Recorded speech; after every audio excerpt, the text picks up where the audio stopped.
수질 분석 40번째 시간입니다. 이번 시간에는 수질 자동 측정기, 보통 오토 애널라이저라고 부르는 기기에 대해서 설명하겠습니다. 예, 오토 애널라이저는 플로우 인젝션 오토 애널라이저라는 이름으로 처음에 개발이 됐어요. 그래서 초기의 이름이 플로우 인젝션 오토 애널라이저 약자인 FIA라고 부르는데, 또는 Continuous Flow Auto Analyzer, 연속적으로 흐르는 자동 분석기다, 이런 이름이죠. 그 연속 흐름 자동 분석기라는 이름도 썼는데, 요즘은 그냥 간단하게 줄여서 오토 애널라이저라는 이름으로 부르고 있습니다.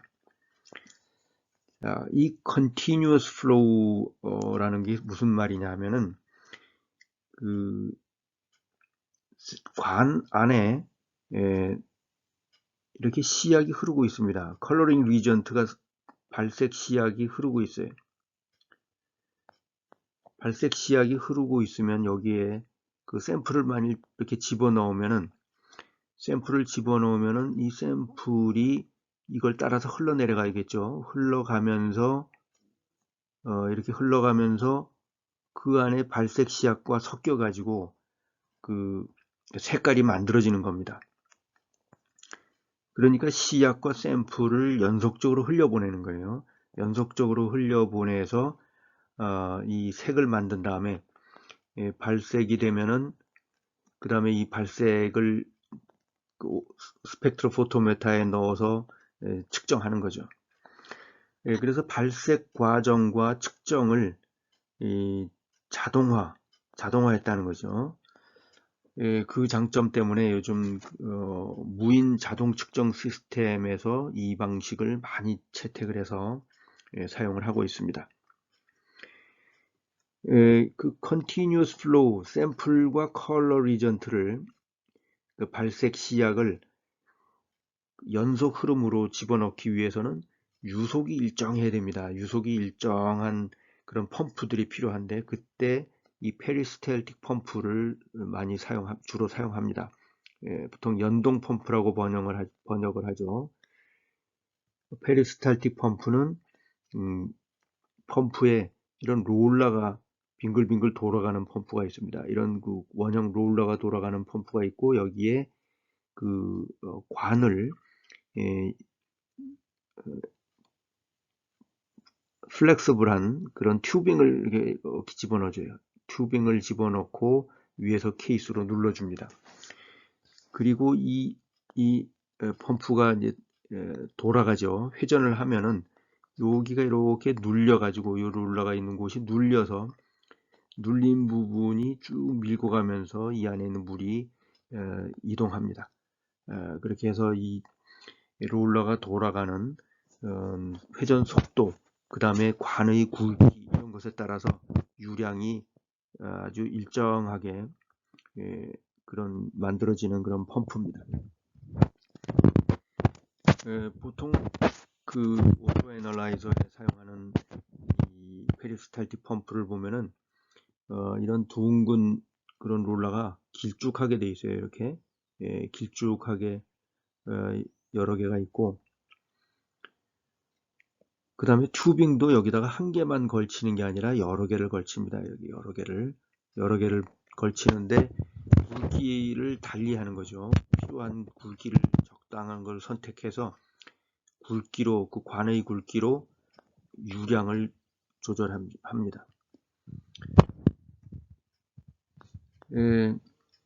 그 다음에 이 플로우 인젝션 오토 애널라이저를 사용하는데 또 중요한 게 에어 세그멘테이션이라는 거예요. 에어 세그멘테이션. 이게 뭐냐면은, 처음에 이 그 continuous flow 그 애널라이저를 사용을 해보니까 어떤 문제가 생겼느냐 하면은, 앞에 가던 샘플과 뒤에 가던 샘플이 나중에 가서 서로 섞이는 거죠. 그러니까 여기에 이제 A라는 샘플이 가고, 그 다음에 B라는 샘플이 이렇게 갔었는데, 나중에 한참 지나다 보니까 이게 그 A가 퍼져가지고 한 이만큼 되고, B도 한 이만큼 되고, 이 A와 B가 이제 섞여 버리는 거죠. 붙어 버리는 그런 현상들이 생깁니다. 그러니까 농도를 보자면은, 농도 그래프를 보자면 이렇게 A가 가고 B가 갔었는데, 나중에 보니까 이제 A가 이렇게 퍼지고 B도 같이 이렇게 섞이는 이런 현상이 생기더라. 이게 캐리오버입니다.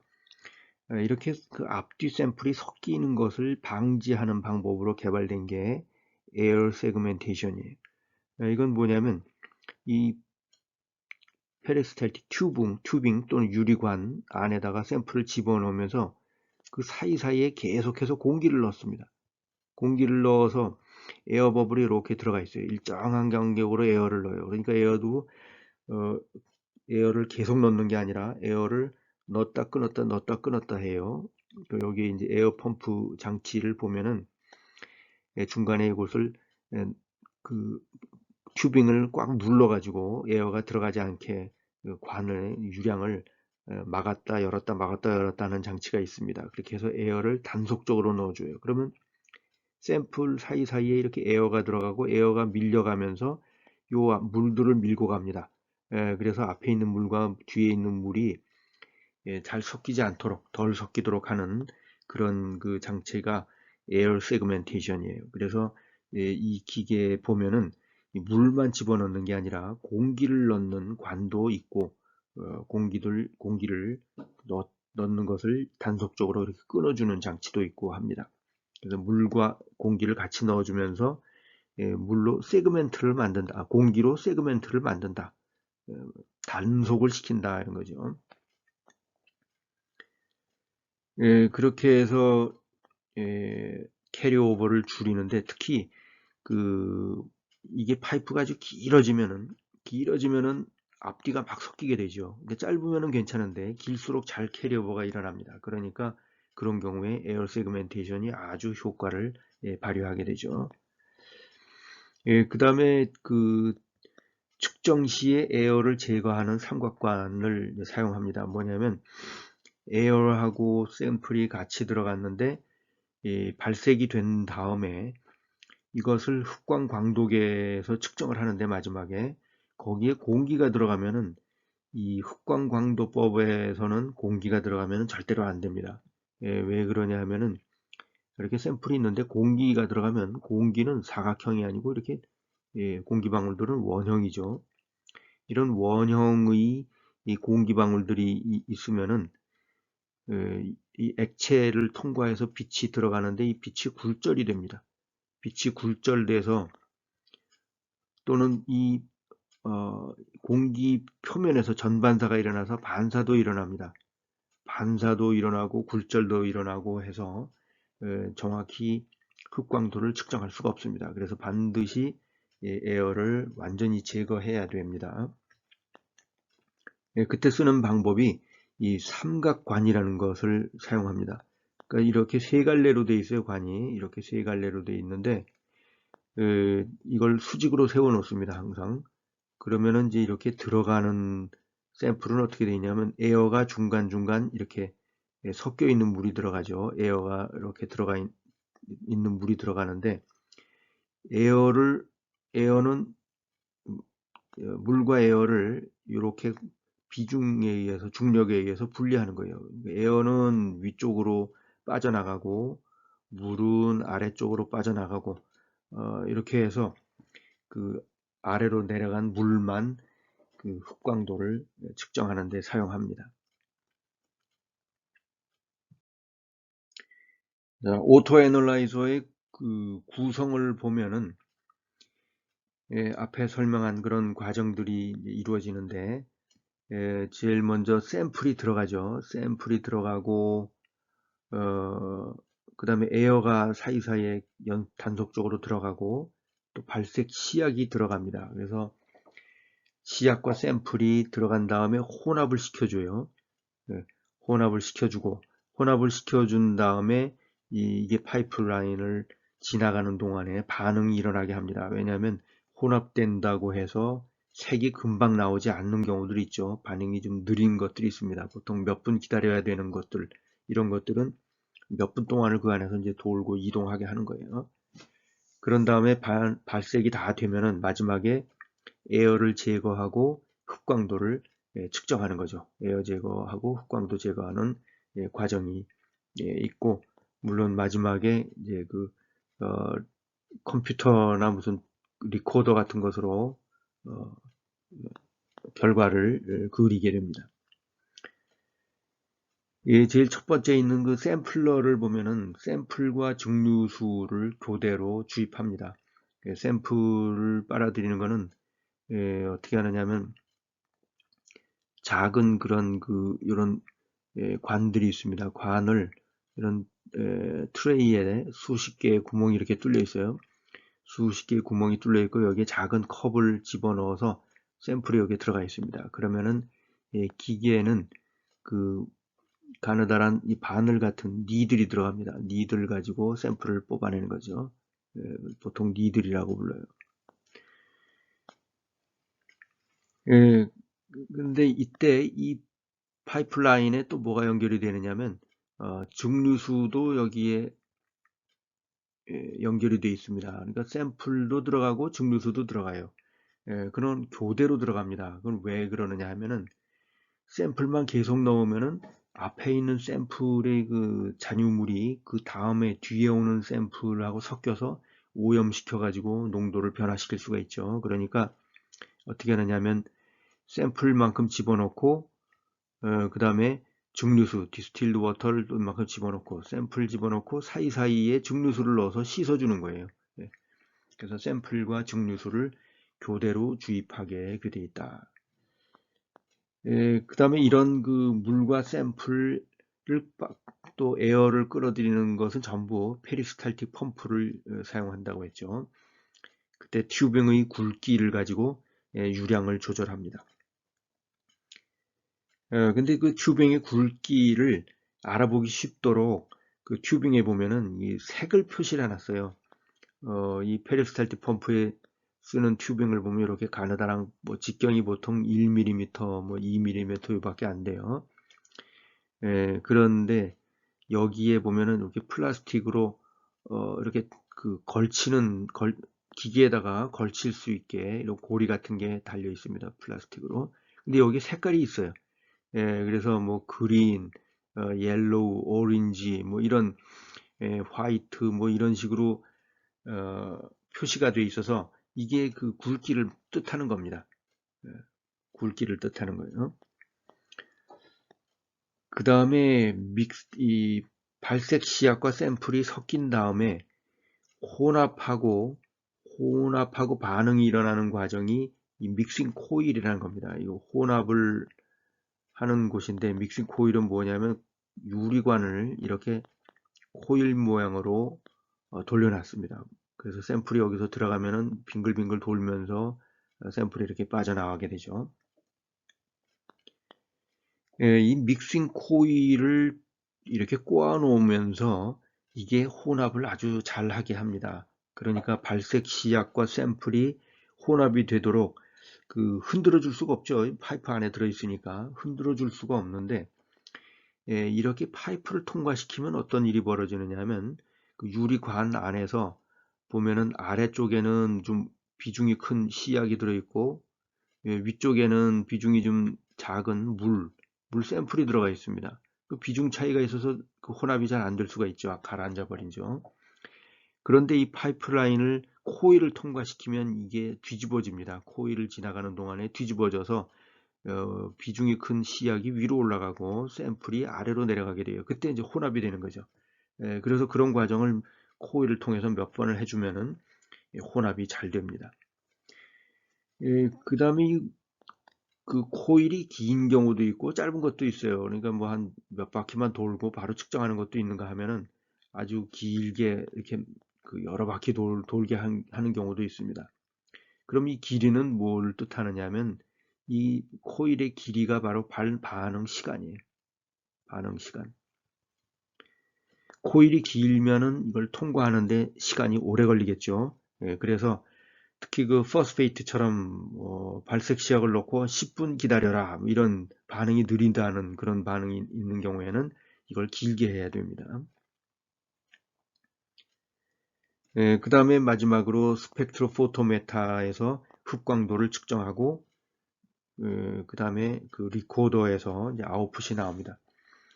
리코더는 과거에는 그 리코더 펜이 있어요. 펜이 있고 종이에다가 이렇게 종이에서 흑광도를 이렇게 그려줍니다.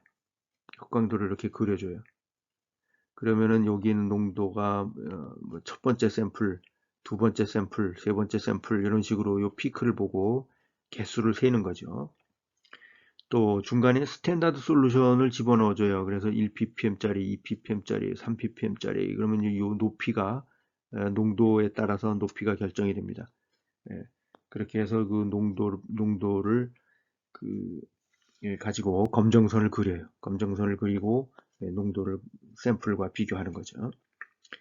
이렇게 리코더로 표시하는 것이 일반적이고, 물론 이걸 전산화해 가지고 그 이 피크의 크로마토그래피처럼 이 피크의 높이와 면적을 구하는 그런 경우도 있습니다.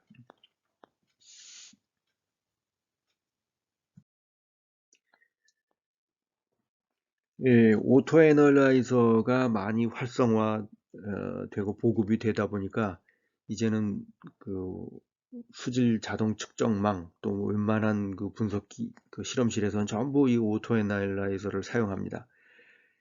그러면 오토 애널라이저를 어떻게 매뉴얼을 만드는가? 이 그림이 이게 매뉴얼입니다. 이게 오토 애널라이저의 매뉴얼이 이렇게 생겼어요. 좀 이상하게 생겼죠. 이것은 그 포스페이트 어널리시스 모듈, 포스페이트를 측정하는 모듈인데 어, 이런 식으로 되어 있는데 이걸 보고 이제 이게 무슨 뜻인지 알아야 됩니다. 자, 그 설명을 하죠. 제일 먼저 오른쪽 위에 그 샘플러가 있습니다. 샘플러가 30 per hour 이렇게 돼 있죠. 이건 뭐냐면 1시간에 30개의 샘플을 분석한다 이런 뜻입니다. 1시간에 30개의 샘플을 빨아들인다. 그러니까 한 샘플당 2분, 120초가 되는 거죠.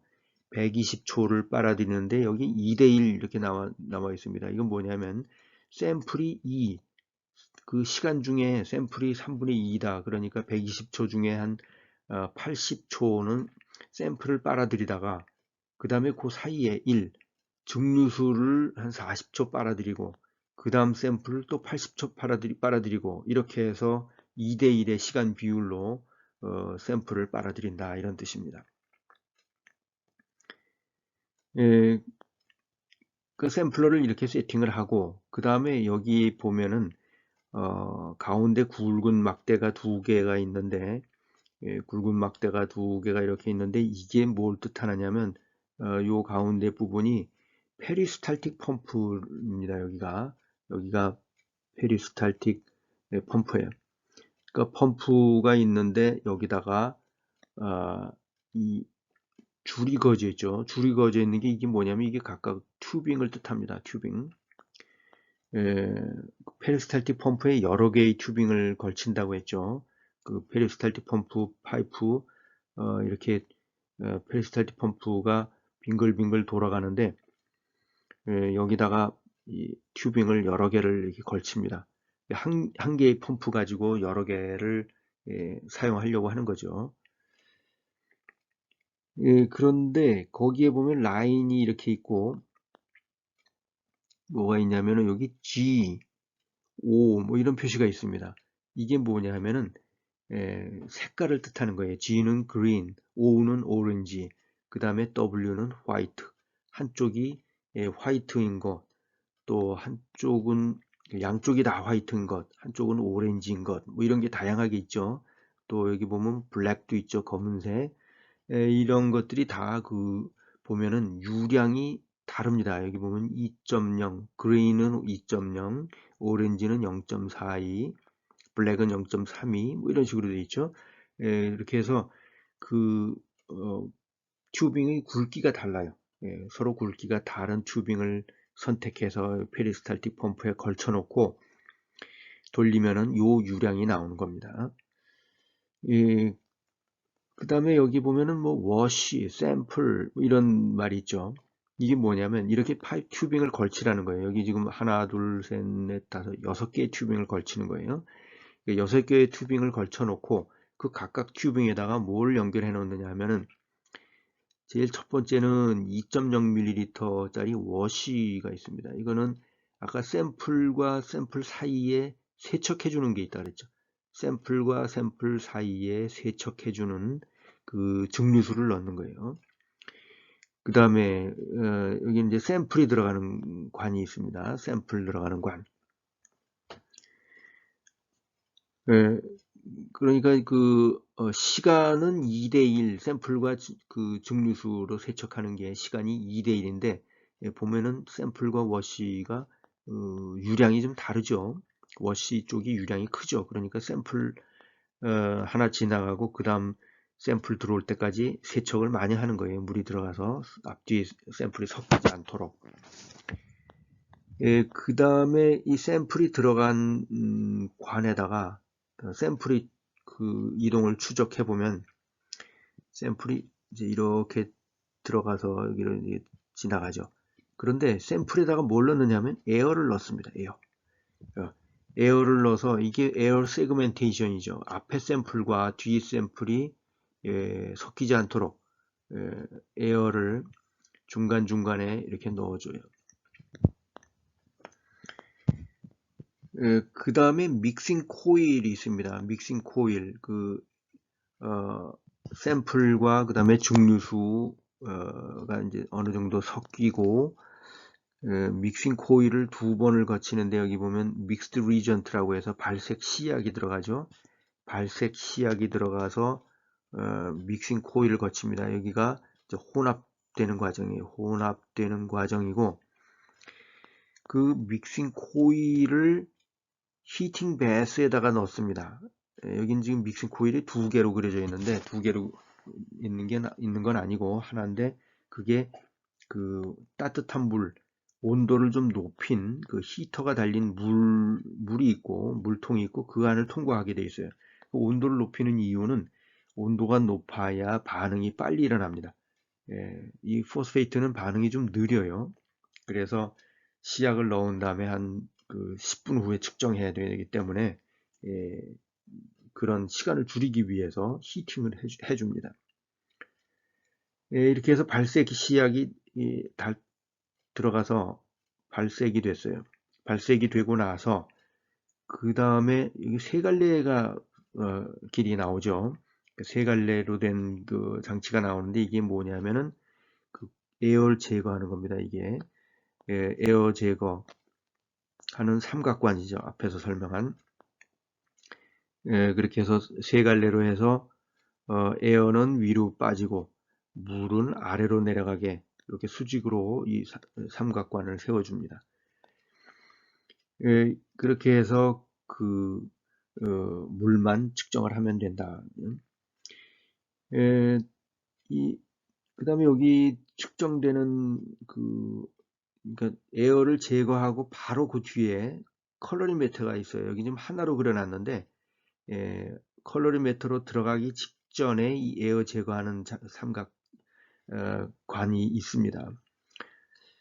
컬러리메타라고도 하고 스펙트로포토메타라고 하는데 일반적으로 이 분광이 아주 세밀하게 되는 그런 것을 스펙트로포토메타라고 하고 보통 그 컬러리메터라고 부를 때는 뭘 쓰느냐 하면은 필터를 씁니다. 필터라는 것은 뭐냐면 예를 들어서 빨간색 유리 그러면 대략 빨간색만 통과시키고 또 파란색 유리 그러면 파란색만 통과시키고 뭐 이런 정도 그러니까 그 빛을 그 단색광으로 만드는 그 윈도우가 굉장히 넓은 거예요. 그런 것을 컬러리메터라고 부릅니다. 보통 오토 애널라이저에서는 이 스펙트로 포토메타를 아주 정밀하게 만들진 않기 때문에 좀 필터를 많이 씁니다. 그래서 밴드 위드가 한 뭐 10나노메타, 20나노메타 뭐 이 정도 그보다 더 넓기도 한 그런 걸 씁니다. 이렇게 해서 그 오토 애널라이저의 매뉴얼은 보면은 파이프라인을 굵기를 얼마짜리를 써라. 또 코일을 어느 정도 되는 걸 쓴다. 뭐 이런 것들이 규정이 되어 있는 거예요. 그래서 이 매뉴얼을 보고 이제 물을 분석을 할 수 있어야 됩니다. 오토 애널라이저 매뉴얼로 또 하나 예를 보면은 나이트레이트 어널리시스 모듈입니다. 이것은 나이트레이트를 측정하는 모듈이에요. 앞에 본 포스페이트 모듈하고 이제 같은 원리로 이렇게 그려져 있죠. 가운데에 페리스탈틱 펌프, 여기서는 프로포셔닝 펌프라고 썼는데 이 페리스탈틱 펌프입니다. 정량 펌프란 뜻이에요. 그 다음에 샘플러에 보면은 40 per hour, 그래서 1시간에 40개를 측정할 수 있다. 그리고 그 4대1 비율로 해라. 이런 게 앞에 포스페이트하고 조금 다르죠. 그 다음에 뭐 다른 시약 넣고 또 에어 넣고 하는 것은 똑같습니다. 에어가 이제 샘플 시약을 넣고 할 때 중간중간에 이렇게 에어를 넣습니다. 그 다음에 여기 보면 리덕션 컬럼이라는 것이 있는데 여기 실제로는 어떻게 만들어져 있냐면 유리관에 카드뮴 알갱이들을 이렇게 집어넣어 놨어요. 카드뮴 알갱이를 보통 실험실에서 이렇게 넣어 가지고 씁니다. 재생한 다음에 이렇게 유리관 안에다가 작은 알갱이들을 집어넣어서 사용해요. 그 카드뮴을 집어넣으면은 어떤 그 반응이 일어나느냐 하면 처음에 들어갈 때는 암모니아 또는 뭐 나이트레이트 뭐 이런 것들이 암모니아는 아니고 나이트레이트가 나이트라이트로 환원이 됩니다. 나이트레이트가 나이트라이트로 환원이 돼요. 이 나이트레이트 분석은 나이트레이트 자체로는 발색이 그렇게 강렬하질 않아요. 그래서 그 흑광광도법으로 반응을 시켜서 측정하려고 해도 민감하질 않아요. 그러니까 어떤 방법을 썼느냐 하면 아주 발색이 강렬하게 잘 일어나는 나이트라이트로 환원을 시켜서 분석한다고 했죠. 그래서 그 컬럼이 이 사이에 들어갑니다. 그래서 그걸 통과하고 나서 그 삼각관을 통과해서 에어를 빼내고 이렇게 측정하는 거예요. 여기 waste라는 말이 있는데 이건 버린다는 뜻입니다. 이거 공기 빼내고 그 다음에 스펙트로포토메터에서 측정하고 나면은 나머지 샘플은 버리는 겁니다. 그리고 여기 보면은 15mm 플로우 셀을 써라. 플로우 셀에 그 빛이 지나가는 거리가 15mm도 있고 포스페이트는 조금 뭐 농도가 낮은 거는 긴 걸 써야 되고 짧은 걸 쓸 수도 있고 농도에 따라서 선택할 수가 있습니다. 이것은 이렇게 해서 그 오토 애널라이저라고 하는 것이 요즘 많이 널리 이용이 되고 있고 매뉴얼은 이런 형태로 작성이 된다는 겁니다. 그 다음에 TPTN 오토 애널라이저라는 것이 있습니다. 이건 뭐냐면 앞서 소개한 포스페이트 애널라이저하고 그 나이트레이트 애널라이저를 사용하는데 앞에 유기물을 산화하는 전처리 장치를 붙여요. 전처리 장치를 붙여 가지고 이 TP와 TN을 분석할 수 있도록 만들어 놓은 것입니다.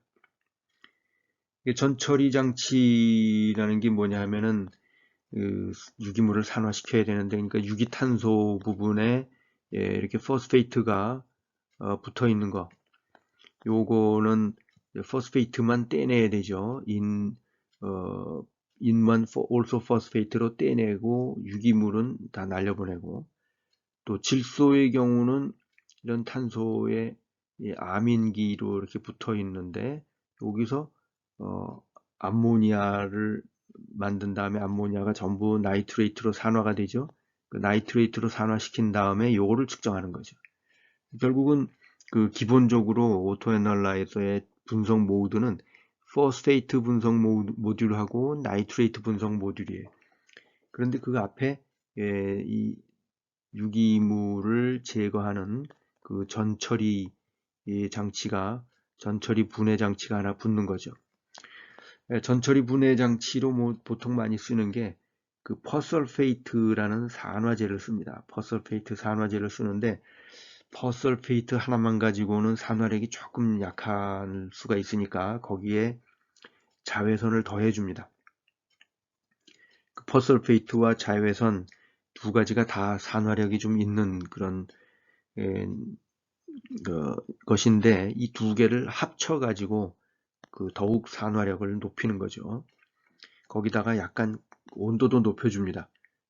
가열도 해줘요. 그러면은 퍼설페이트 넣고 자외선 넣고 가열하고 이 세 가지가 조합이 돼서 그 유기물을 잘 산화한다. 거죠.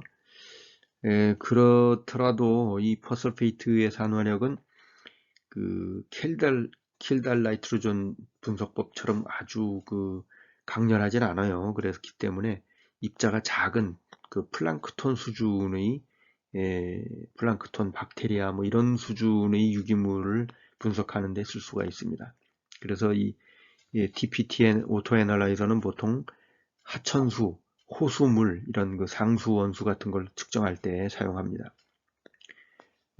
TP 분석하는 모듈은 그 앞에 산화 분해해서 올소 포스페이트로 만든 다음에 측정하는 것이고 TN의 경우는 그 포설페이트를 넣고 나이트레이트로 산화시켜 가지고 나이트레이트를 측정하는 것이고 이렇게 앞에 있는 전처리 장치에 따라서 정처리 장치는 같고 뒤에 무엇을 측정하느냐에 따라서 TN도 되고 TP도 되는 겁니다.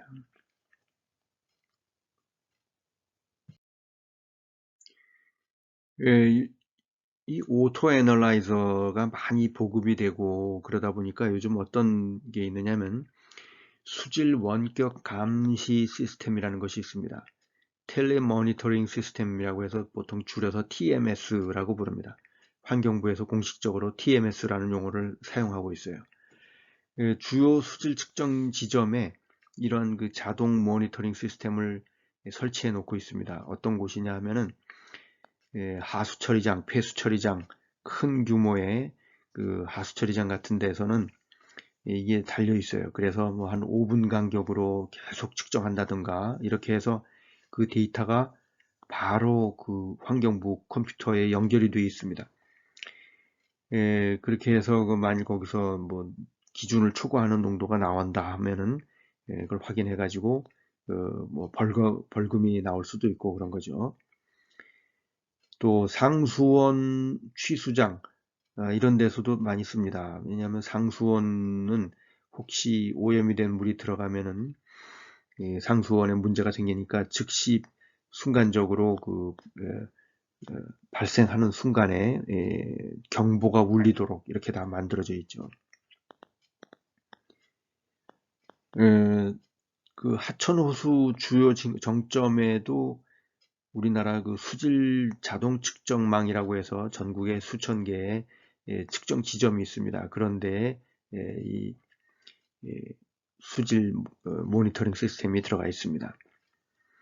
측정 결과는 요즘 실시간으로 전송되고 이것을 중앙 컴퓨터에서 감시하는 시스템이 만들어져 있는 거죠.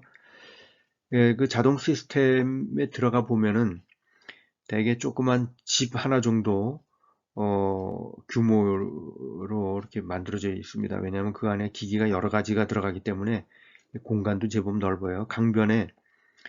이 강변에 이렇게 조그만 집을 하나 만들어 놓고 거기 이 안에다가 이런 그 강물과 연결되는 파이프를 만들어 놓습니다.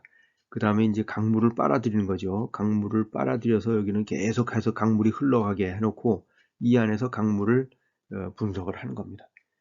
강에서부터 여기까지 그러니까 보통 먼 경우에는 뭐 100m, 200m씩 이렇게 그 파이프를 통해서 물이 빨려 들어갑니다. 그래서 이 TMS 시스템, 건물 자동 측정망 건물 안에 들어가 보면은 여러 가지 측정기가 있는데 크게 분류를 해보면은 센서를 이용해서 측정하는 항목들이 있습니다. 예를 들어서 수온, pH, 탁도, 전기전도도, 산소 이런 것들은 곧바로 센서에 의해서 측정이 되죠. 그 다음에 그 물을 빨아들여 가지고 발색을 시켜서 측정하는 항목들이 있어요. 발색을 시켜서 농도를 측정하는 항목이 포스페이트, 나이트로전, 뭐 암모니아, TPTN 이런 항목들이죠. 그 다음에 그 전용 측정기를 사용하는 것이 있는데 요즘 TOC 애널라이저가 많이 들어가 있어서 수질 분석에서 이제 BOD, COD는 자동 측정이 잘 안 됩니다. 그래서 BOD, COD는 자동 측정을 못하고 이거는 그 정기적으로 방문해가지고 시료를 채취한 다음에 수동으로 측정하는 방법으로 하고 자동 측정은 그 TOC를 사용합니다. 그래서 BOD, COD에서 이제 TOC로 점차 바뀌어가는 거죠. 그 TOC는 이 오토 애널라이저라는 기계에는 이제 그 여러 가지 한 기계가 여러 가지 그 발색 그 하는 항목들을 측정할 수 있는데 TOC는 전용으로 TOC만 측정하는 기계가 따로 있죠. 그래서 이 안에 오토 애널라이저도 있고 TOC 애널라이저도 있고 그러니까 샘플을 빨아들여 가지고 그 측정을 하는 겁니다. 이게 TMS라고 하는 시스템이에요.